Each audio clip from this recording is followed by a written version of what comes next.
मुंबई की भागदौड़ भरी जिंदगी को कुछ दिनों के लिए विराम देना जरूरी होता है, साल में कम से कम एक बार। इस विराम का अर्थ है मुंबई की दुनिया से कहीं दूर कुछ समय गुजारा जाए।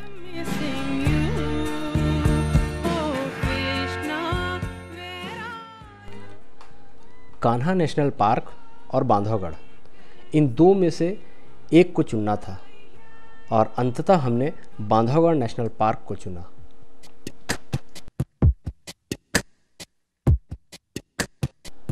और इस तरह हमने 3 दिन और 2 रातों का पैकेज बुक कराया। बांधवगढ़ मध्य प्रदेश के उमरिया जिला मुख्यालय से लगभग 30 किलोमीटर की दूरी पर स्थित है।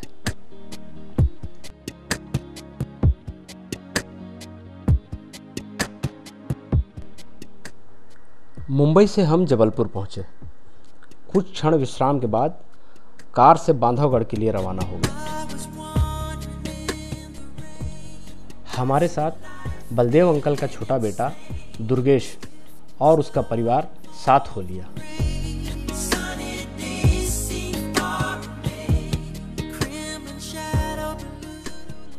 बांधवगढ़ की ऐतिहासिक पृष्ठभूमि भी है।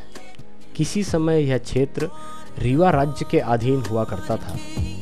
यहाँ पर एक प्राचीन किला और महल भी है जो अब इस नेशनल पार्क के अंग बन चुके हैं।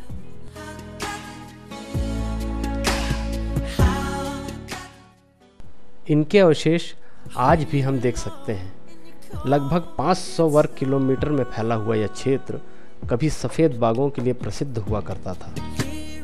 1968 में इसे नेशनल पार्क का दर्जा प्राप्त हुआ और आज यह विदेशी पर्यटकों का प्रमुख गंतव्य स्थल बन चुका है।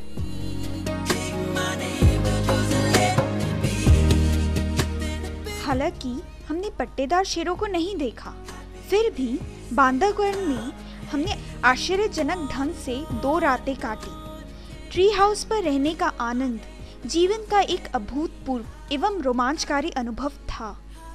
चारों ओर साल सरई आदि के ऊंचे ऊंचे पेड़ों के घने जंगल में हम धसे हुए थे और इधर हमारा पड़ोसी भीनी भीनी मादक सुगंध वादियों में फैलाता एक महुआ का पेड़।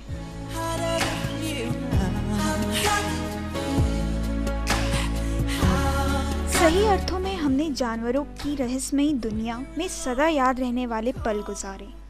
2 बार सफारी में निकले इसी उम्मीद से कि उसके दर्शन हो जाए, जिसकी झलक पाने के लिए हर टूरिस्ट राष्ट्रीय अभयारण्य आता है। पर देखने को कुछ मिला तो शाही कदम के निशान। चलो यही सही।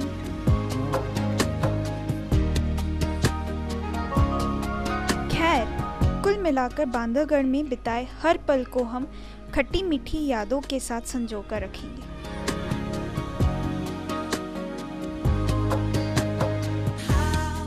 पिछले 2-3 दिनों से तो दुर्गेश और उसका परिवार हमारे साथ में ही था, पर जब हम वापस जबलपुर पहुंचे तो मैं किसी और ही दुनिया में अपने को पाई। मेरे लिए सब कुछ चौंका देने वाला अनुभव था। बलदेव अंकल, आंटी और जया भाभी जैसे कई दिनों से हमारा इंतजार कर रहे थे। एक ऐसा पारिवारिक वातावरण और इतनी आत्मीयता, मैंने इसकी कभी कल्पना भी नहीं की थी। मैं उनके बीच एक मेहमान ना होकर उनके घर का नियमित सदस्य बन गई थी। इतना प्रेम और सद्य व्यवहार सब कुछ कल्पना के परे था। पारिवारिक मूल्यों की परंपरा मुझे यहाँ देखने को मिली, जिसने मुझे झकझोर कर रख दिया। निश्चित ही यह परंपरा सीखने योग्य है, जिसमें ना कोई दिखावटी मुखौटा है और ना भौतिकवादी सोच के लिए कोई गुंजाइश। घर के वातावरण ने बस मुझे मंत्रमुग्ध कर दिया। सब कुछ इतना स्वाभाविक और सुलभ।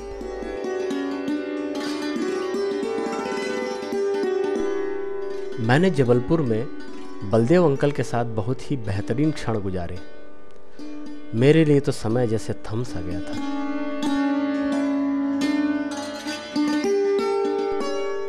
इतना विशाल जनसंपर्क, अनेकों बातें, हर उम्र और मजहब के लोगों से उनका वास्ता है। उनकी दुनिया में बच्चे, बड़े, स्त्री, पुरुष, बुजुर्ग, हर कोई एक विशेष किरदार के रूप में उभरता है।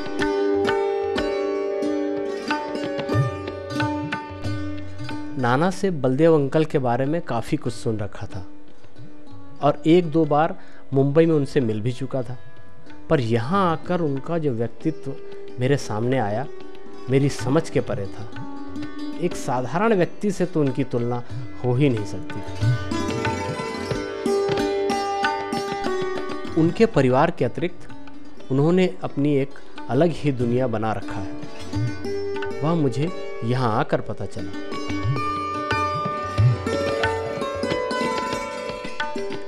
घर से निकले तो निकले, फिर कब लौटेंगे यह तो खुदा ही जाने।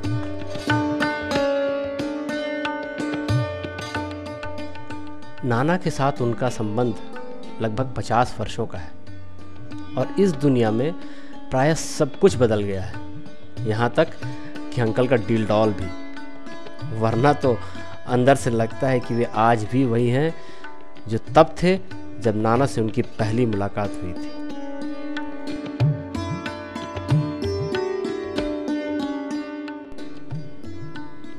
जबलपुर में वैसे घूमने के लिए बहुत कुछ है, पर समय को ध्यान रखते हुए हम भेड़ा घाट आ गए। धुआंधार देखा, काफी भव्य नजर आया।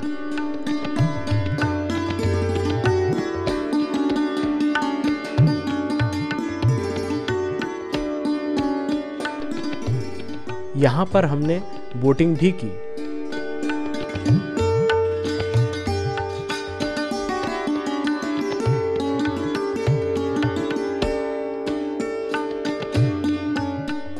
संगमरमर के चट्टानों का इतना बेहतरीन प्रदर्शन शायद ही कहीं और देखने को मिले।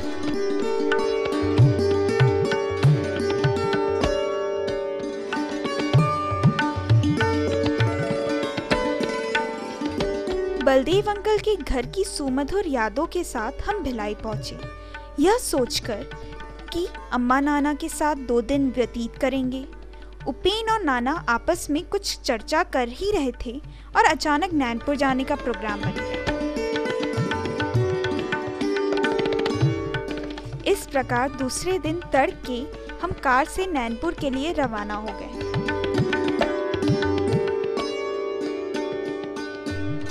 मेरे बचपन की यादों से जुड़ा नैनपुर एक कस्बा है। यहाँ मैं एक लंबे अंतराल के बाद जा रहा हूँ।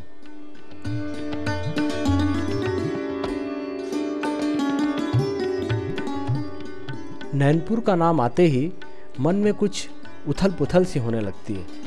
इसी मनस्थिति के साथ मैं नैनपुर के लिए निकल पड़ा।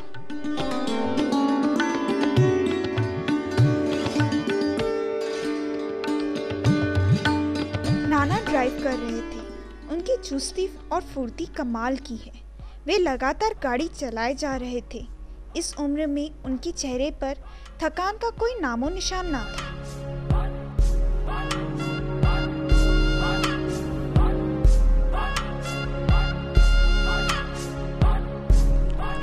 गाड़ी की तेज रफ्तार से नैनपुर की दूरी जितनी कम होती जा रही थी, मेरे मन में नैनपुर से जुड़ी यादों का सैलाब उससे कहीं तेज रफ्तार से उठता जा रहा था।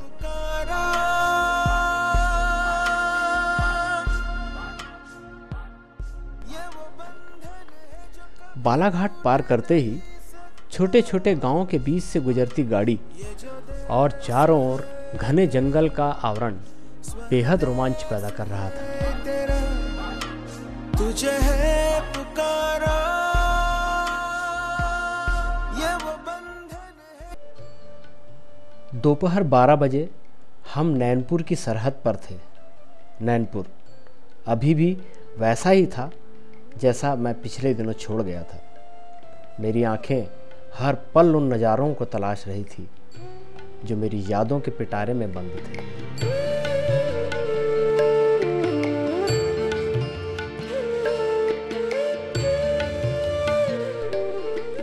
मुझे एकाएक विश्वास ही नहीं हो रहा था कि मैं अपने नैनपुर पहुंच गया हूं।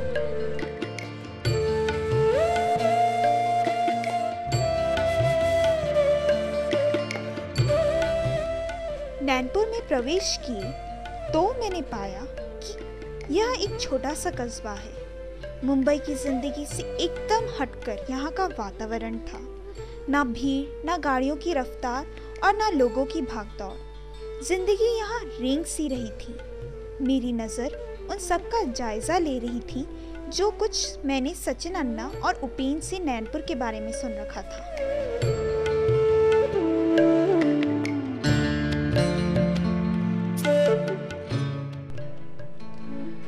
छोटा सा कस्बा नैनपुर।